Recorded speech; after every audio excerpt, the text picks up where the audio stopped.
Living in America. Oh, shit. Hi guys, this is Andy from Selden. Let me just put the guitar down. And I'm here with my main man, Shan. Hello. The reason for the video today is to talk about India, more specifically, what are the opportunities for investors out in India? What should they be aware of when they're thinking of investing in AI companies out there? And also, as an AI business, if you're trying to figure out your sales strategy and think, do I expand into India? What are the opportunities? And also, what should you be aware of? What are the reasons not to do that? I mean, look, India, I think in 2018, the fastest growing economy's overtaken China. But it's also got, I think it's 28 times more national debt than the UK as well. So you've got a mixture of faster growing economy, but some of the basic infrastructure in the, whether it's digital or physical infrastructure in the country is also, quite far behind in many ways. So it is a mixed bag, and that same message transfers to the opportunities and caveats for investors and AI companies looking to do deals. Before we get started on that topic, I just wanted to, I'm really chuffed to have Shan on the video today. So Shan's got a really interesting story in that he's been working for a number of the leading banks. He's been managing a fund for a family office over in Dubai. In Dubai, yes. Dubai, yeah. And now he's taken the transition to teach and actually become qualified data scientists. So look, before we dive into the meat of today, when did the light suddenly come on that that's what you wanted to do, and was it scary? Well, first of all, thanks for having me, Andy, and it's great to be here today. Yes, I think all change is scary because, like every other human being, I don't want change, but sometimes the reasons for undertaking the change are so compelling that you just have to do it.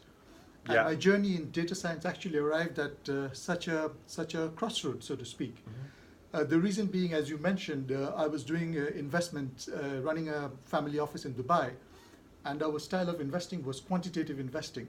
So we were using kind of like the late 20th century tools like regression, time series, vector autoregression, a lot of these things, which were doing well. But I was also hearing murmurs in the grapevine about this new thing about machine learning and artificial intelligence. And the spark for me was really, how much added value this could bring to our business.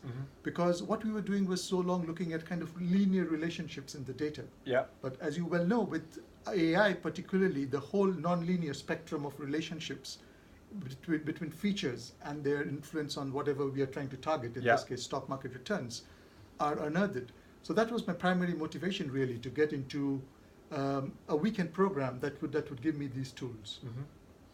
And has it been harder than you thought? Well, yeah, it has been hard for a personal front because, of course, I have a 11-year-old here in the UK, so I've missed him very much, but really good to be back. But in the learning actually was really fun because I went to this great institution in Hyderabad. If I can just say a couple of words about them, it's the International School of Engineering. They have a representing. Just get our plug-in. But they actually have a joint program with Carnegie Mellon. Yeah. And it was a great faculty. It was a weekend program, so you had working professionals come in. Very cool. And there were a few people like me who were also coming from outside Hyderabad, even outside India, some from the US, one from Canada, I think. So, and the whole place was so friendly and so kind that my learning experience, though of course I was away from home and family, my learning experience was brilliant. And the course itself was very hands-on. We did a lot of projects. I also did an internship with one of the AI startups, which we may speak about at some point. So in a way, that was an extremely enriching experience in many ways. Very cool, very cool. So look, we've got another 5 minutes left, and we'll dive into the next two sections. First off, what are the opportunities for investors, and what are the things they should be aware of when they're looking to invest in AI businesses in India? So AI investors want to invest in companies that are going to grow and make some money, right? And what are some of the, aside from the more macro economical growth that we're seeing in India, what are some of the big opportunities for investors, do you think, in India with AI? Absolutely. I think India is at a real inflection point as far as the digitization of the economy is concerned. Right, yeah. Because I'll give you 3 significant data points that's happened in the last two and a half years. Yeah. One is there was a demonetization of the currency in November 2016, which completely changed the mindset of people about holding cash, and they've become much more open to digital payments because they can see that the currency is fiat. Yeah. With digital payments, they don't want to worry about actually having cash under a mattress, so to speak. The second big change was now in India there is a uniform tax regime called GST, Goods and Services Tax. Yeah. That kicked in about the middle of last year, June 2017. And the other big change that's happened literally this year is we have there was an electronic electronic way bill for all goods transported internally within the country over 50,000 rupees, roughly 50 pounds. So what this means is that 500 pounds. So what this means is that people in all spheres of life, from holding money with them, in the way they pay their taxes, and in the way they transport their goods, the whole economy is becoming digitized. And this is boom, exactly, big boom. And what this means is that this is creating enormous opportunities for investors in all sorts of industries and levels. If I may just point out maybe two or three quickly. Yeah. One is going on with this digitization program. What we are going to see is huge boom in the payments. To give you a good data point, just last month, for the first time ever, more movie tickets were booked with payment apps than with credit cards. So we are really, this is an amazing thing. Who would have ever thought a cash-loving country like India would see something like this? So digital payments is definitely one area. The other area is, of course, security. Cybercrime is a huge worry because remember, a lot of the Indians, for them, it is, even the young ones, it's the first generation of users who are becoming internet savvy, tech savvy.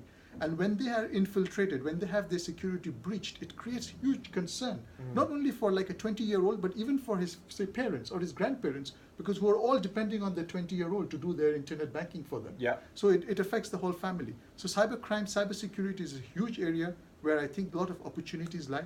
And the other thing which will be coming maybe in a year's time is the whole digitization is going to happen in medical records as well. And this is something I think we are great at in the UK because we have a unified health system in the NHS. So there's a huge big data opportunity in the medical space.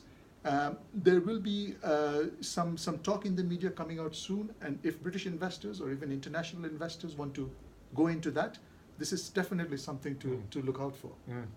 Yeah, that could be big. I mean, healthcare at the moment is regarded as a medium level adopter of AI. But the actual value potential from AI is one of the biggest value potential in that sector. So if they can do that, that would be good. So what I'm hearing is, and this kind of feeds into the next point around, let's say Selden, we're expanding, we're selling into all different types of countries. At what stage is my CEO Alex justified to expand and invest in a sales team over in India and do that sales strategy? And what I say I would fear from my kind of fairly limited knowledge is if we're doing deals and speaking to a variety of buyers, maybe a higher percentage of those companies out in India are going to be not ready in terms of the data, old legacy systems.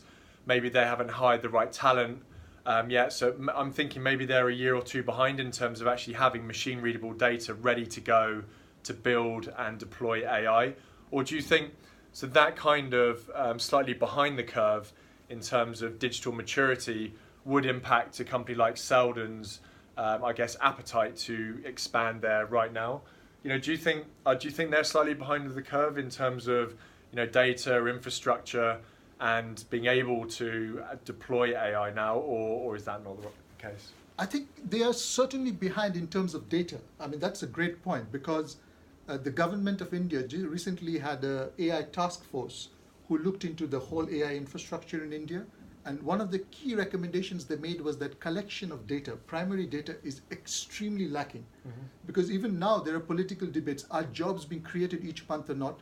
Simply because the new economy is not being recorded properly in the job statistics. So yes, in terms of data, there is definitely an issue. But where I think India is actually quite up to date is actually on the infrastructure side.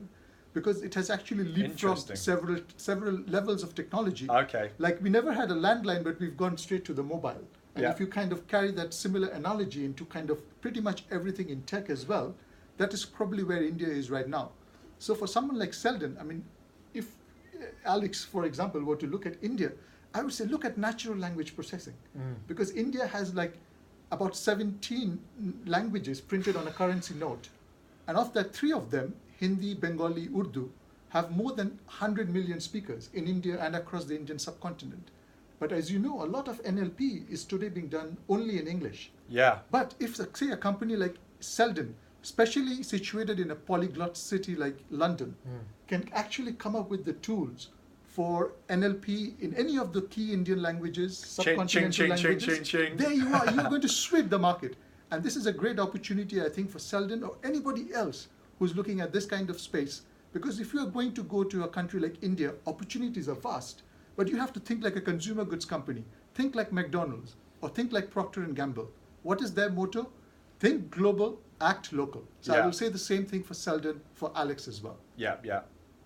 I mean, there's some really good points there. And it just shows time and time again in my kind of career where I've assumed certain things, but you only know really what's going on until you speak to people in the know on the ground in the actual country. Okay, so look, we've covered opportunities, we've covered we've dispelled some myths around what we thought might be the case, but actually isn't the case. Is there anything else you want to talk about, or I think we're good? Well, I think the real thing is that a lot of things are happening worldwide in the AI space, but they may not seem like AI. Yeah. So we will have to look behind the transformations to see what exactly does it mean. Does it mean that somebody is creating a data lake? When we hear that India has 1.2 billion people holding biometric cards, we think it is great. But as data scientists, as AI engineers, we have to look behind that and say, hey, that's a great opportunity for a data lake. What are the source systems? Who are the users? What are the security implications? So read the headlines, but try to approach it from a data scientist AI perspective, especially for a large heterogeneous country like India. Yeah. Well, Shan, I just want to thank you. Lucky Shan's going to get serenaded by me now. It's not all serious business. It's a Friday. We're wearing Hawaiian shirts. We're having fun. We're talking about business, economics, personal development.